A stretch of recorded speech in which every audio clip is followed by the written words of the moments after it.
Hello guys, welcome back to SM financial. तो चलिए bitcoin का एक और अपडेट देख लेते हैं। अब जैसा कि आपको पता है कि हमने लाइव में ही डिस्कस किया था कि मार्केट में एक पैटर्न बना है जो कि बेरिश पैटर्न होता है और इस पैटर्न को कहते हैं, जैसा कि आप देख सकते हैं कि 3 लाइन कैंडलस्टिक पैटर्न कहते हैं और यही वो पैटर्न है जो बेरिश पैटर्न है। यहाँ आप देख सकते हैं कि बैक टू बैक हमें यहाँ पे 3 रेड कैंडल मिलते हैं, उसके बाद एक ग्रीन कैंडल दिखाई देता है। तो ऐसे पैटर्न को जो है हम लोग बेरिश पैटर्न कहते हैं और हो सकता है कि इसके बाद जो है मार्केट यहाँ पे फॉल कर सकता है। तो सेम पैटर्न जो है हमने लाइव में देखा और उसके बाद देखिए मार्केट में लगभग यहाँ पे $3000 के करीब जो है हमें फॉल देखने को मिला है। अब अगर मैं यहाँ पे चार्ट को ध्यान से देखूं तो मुझे क्या दिखाई दे रहा है कि देखिए मार्केट में एक सपोर्ट लाइन है और मार्केट क्या कर रहा है कि बार बार इस सपोर्ट को रिस्पेक्ट तो कर रहा है, लेकिन इस सपोर्ट लाइन के नीचे में क्लोजिंग नहीं दे पा रहा था। लेकिन एक बार ऐसा हुआ कि मार्केट ने इस सपोर्ट लाइन को ब्रेक डाउन भी किया, लेकिन यहाँ पे क्लोजिंग देने के बाद जो है वापस से मार्केट जो ऊपर में आ गया और अभी जो मार्केट है इसी सपोर्ट के ऊपर जो है अपना कामकाज कर रहा है। तो ऐसे हमने कई बार ट्रेड देखे कि जब मार्केट एक सपोर्ट को रिस्पेक्ट करता है और यहाँ पे अगर मार्केट एक बार इस सपोर्ट को ट्रैप कर देता है और वापस से मार्केट सपोर्ट के ऊपर आने के बाद अगर मार्केट दोबारा इस सपोर्ट को ब्रेक करता है तो उस समय हमने देखा है कि मार्केट में काफी बड़े यहाँ पे फॉल देखने को मिलता है। इसका मतलब हो सकता है कि जिस तरीके से मार्केट ने यहाँ पे बार बार सपोर्ट को रिस्पेक्ट किया, उसके बाद मार्केट ने एक बार यहाँ पे ट्रैप किया, लेकिन अगर वापस से मार्केट इस सपोर्ट को ब्रेक डाउन करता है तो मार्केट में एक प्रोबेबिलिटी हो सकती है कि यहाँ पे बड़े से फॉल आपको दिखाई दे सकते हैं, क्योंकि ऑलरेडी मार्केट जो है एक बार तो ट्रैप कर चुका है लेकिन बार बार ट्रैप नहीं करेगा। जैसे ही एक बार ट्रैप हो चुका है उसके बाद अगर वापस से मार्केट दोबारा नीचे आता है इसी सपोर्ट के पास तो चांसेस ज्यादा बढ़ जाते हैं कि मार्केट यहाँ पे फॉल करे। अब अगर हम लोग बात करते हैं कि एग्जैक्ट मार्केट कहाँ पे जा सकता है, तो एग्जैक्ट तो कोई भी फाइंड आउट नहीं कर सकते। हम लोग यहाँ पे प्रोबेबिलिटी के बेसिस पे ही फाइंड आउट करते हैं कि ज्यादा से ज्यादा प्रोबेबिलिटी मार्केट में कौन से डायरेक्शन में दिखाई दे रही है और जिस डायरेक्शन में ज्यादा से ज्यादा मल्टीपल प्रोबेबिलिटी निकल के आती है तो चांसेस होते हैं कि मार्केट उसी डायरेक्शन में जा सकता है। तो अभी हम लोग यहाँ पे स्टेप बाय स्टेप जो मल्टीपल प्रोबेबिलिटी को फाइंड आउट करने की कोशिश करते हैं। तो सबसे पहले तो यहाँ पे हमारे पास एक सपोर्ट है जो कि मार्केट इसे रिस्पेक्ट कर रहा है। सेकंड, अगर मैं प्रोबेबिलिटी की बात करूँ तो सपोर्ट पे क्या बना है, एक बेरिश पैटर्न बना है, यानी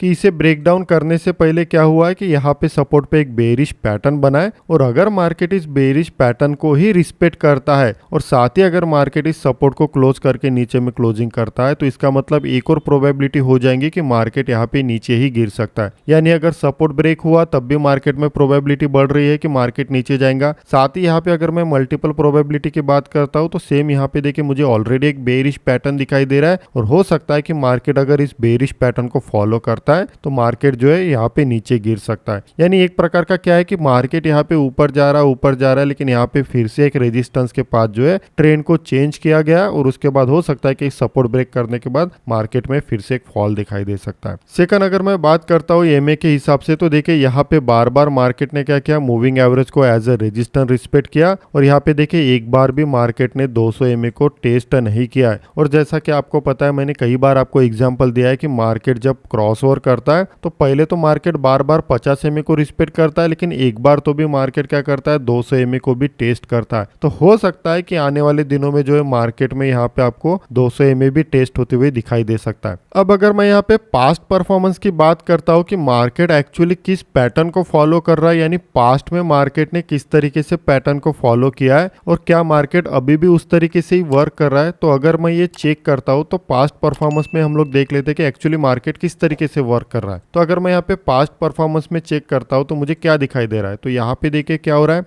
कि यहाँ पे पहले मार्केट एक ट्रेंड बना रहा है, ठीक है, इस तरीके से मार्केट ऊपर जाता है। सेम यहाँ पर भी देखिए कि मार्केट एक ट्रेंड बना रहा है, ठीक है, इस तरीके से मार्केट ऊपर गया। फिर से यहाँ पे देखिए मार्केट ने एक ट्रेंड बनाया और मार्केट इस तरीके से ऊपर गया। उसके बाद मार्केट ने क्या किया कि एक फॉल किया मार्केट ने, फिर से वही ट्रेंड, यानी कि एक प्रकार से ट्रेंड के साथ मार्केट ने फॉल किया। सेम यहाँ पे देखिए ट्रेंड के साथ जो है मार्केट ने एक फॉल किया और दोबारा यहाँ पे देखिए सेम ट्रेंड के साथ जो है मार्केट ने यहाँ पे फॉल किया। उसके बाद मार्केट ने एक बड़ा सा करेक्शन किया, यानी कि ये जो गिरावट हुई है इस गिरावट का मार्केट ने एक करेक्शन किया। सेम यहाँ पर भी देखिए कि ये जो गिरावट हुई है इस गिरावट का मार्केट ने एक बड़ा सा करेक्शन किया। अब देखिए यही करेक्शन हाई ब्रेक करता है, ठीक है। सेम यहाँ पर भी देखिए, सेम अगर मैं तीसरी बार भी कंसिडर करता हूँ तो इस पूरे गिरावट का जो है मार्केट ने एक दोबारा करेक्शन किया और उसके बाद देखिए मार्केट यहाँ पे फॉल हुआ। सेम तीसरी बार भी देखिए दूसरी बार भी देखिए मार्केट फॉल हुआ। तो हो सकता है कि तीसरी बार भी मार्केट इसी तरीके से वर्क करे, यानी पास्ट में मार्केट ने ऑलरेडी इस तरीके से वर्क किया, यानी कि 2 बार मार्केट ने सेम वर्क किया है। तो हो सकता है कि तीसरी बार भी तो सेम पैटर्न रिपीट हो सकता है। यानी पास्ट परफॉर्मेंस के बेसिस पे अगर मैं फ्यूचर को प्रेडिक्ट करने की कोशिश करूं तो पास्ट में तो मुझे यही पैटर्न बार बार रिपीट होते हुए दिखाई दे रहा है। तो 2 बार मार्केट ने ऑलरेडी इस तरीके से वर्क किया है, तो हो सकता है कि तीसरी बार भी मार्केट सेम इसी तरीके से वर्क कर सकता है। तो ये जस्ट एक प्रोबेबिलिटी, ऐसा नहीं कि होगा ही, लेकिन जैसा कि हमने कहा कि ज्यादा से ज्यादा मुझे प्रोबेबिलिटी कौन से डायरेक्शन में दिखाई दे रही है। तो ज्यादा से ज्यादा अगर हमने यहाँ पे प्रोबेबिलिटी को फाइंड आउट किया है तो हर एंगल से अगर मैं एनालिसिस कर रहा हूँ, हर एंगल से हम लोग यहाँ पे फाइंड आउट करने की कोशिश कर रहे हैं, तो सारे पैटर्न हमें बेरिश बता रहे हैं। तो जब सारे पैटर्न अगर हमें बेरिश ही बता रहे हैं, डायरेक्शन भी बेरिश ही दिखाई दे रहा है, तो चांसेस भी हो जाते हैं कि मार्केट यहाँ पे फॉल करे। सेकंड, जैसा कि आपको पता है कि मैंने आपको एक वीडियो भी बना के दिया है मंथली टाइम फ्रेम के हिसाब से। आप देख सकते हैं कि मंथली में भी हमें क्या दिखाई दे रहा है, एक बेरिशी पैटर्न दिखाई दे रहा है। बैक टू बैक मार्केट जो है काफी दिनों से रैली दे रहा है, तो हो सकता है कि इस पूरे रैली का भी मार्केट एक करेक्शन कर सकता है। यानी मंथली भी टाइम फ्रेम में यहाँ पे बेरिश पैटर्न दिखाई दे रहा है, वीकली में भी बेरिश पैटर्न दिखाई दे रहा है, और करंटली 4 आवर्स में भी यहाँ पे देखिए बेरिशी सेंटीमेंट मुझे दिखाई दे रहा है। तो आप आपको अभी चीजें क्लियर हो चुकी होंगी कि एक्चुअली मार्केट में क्या दिखाई दे रहा है और मार्केट किस तरीके से वर्क कर रहा है। तो सेम प्रोबेबिलिटी होती है कि पास्ट परफॉर्मेंस के बेसिस पे हम लोग फ्यूचर को प्रेडिक्ट करते हैं। तो हो सकता है कि मार्केट एक थोड़ा सा रिट्रेसमेंट ले सकता है, और रिट्रेसमेंट लेने के बाद जो है मार्केट में फिर से आपको एक सेलिंग प्रेशर दिखाई दे सकता है। मार्केट का बार बार 60 का आना, इसका मतलब हो सकता है कि आने वाले दिनों में मार्केट 60 के नीचे भी क्लोजिंग करने की प्रोबेबिलिटी हो सकती है। बाकी अगर मैं लॉन्ग की प्रोबेबिलिटी को फाइंड आउट करने की कोशिश करता हूं तो यहाँ पे करंटली लॉन्ग की प्रोबेबिलिटी मुझे नहीं दिखाई दे रही है। मान के चलते कि मार्केट अगर वापस रिकवरी कर जाता है, जैसा कि देखिए अगर मैं इस पूरे रैली का भी एक कैलकुलेट करता हूं तो लगभग यहाँ पे एक सपोर्ट निकल के आता है, जैसा कि आप देख सकते हैं। और मान के चलते कि रेयरली केस अगर मार्केट इसे एक सपोर्ट रिस्पेक्ट करता है और वापस अगर 50 SMA के ऊपर आ जाता है, फिर हम लोग कंसिडर कर सकते हैं कि हाँ, अब मार्केट ने अपना ट्रेंड चेंज कर दिया, और हो सकता है कि वापस 50 SMA के ऊपर क्लोजिंग आने के बाद मार्केट में आपको रैली दिखाई दे सकती है। लेकिन करंटली जिस तरीके से हमने अलग अलग प्रोबेबिलिटी को फाइंड आउट किया है, तो सारे प्रोबेबिलिटी में ज्यादा से ज्यादा प्रोबेबिलिटी तो बेरिशी डायरेक्शन में दिखाई दे रहे हैं। तो आपको इस वीडियो में काफी कुछ क्लियर हो चुका होगा कि एक्चुअली मार्केट में क्या चल रहा है और किस तरीके से मार्केट वर्क कर रहा है। बाकी जो भी अपडेट होगा मैं आपको टेलीग्राम ग्रुप में दे दूंगा। अगर आपको इस वीडियो में काफी कुछ सीखने को मिला है और अगर आपको ये वीडियो पसंद आया तो इस वीडियो को जो है लाइक करिए, कमेंट करिए और अपने दोस्तों के साथ भी शेयर करिए। मिलते हैं नेक्स्ट वीडियो में।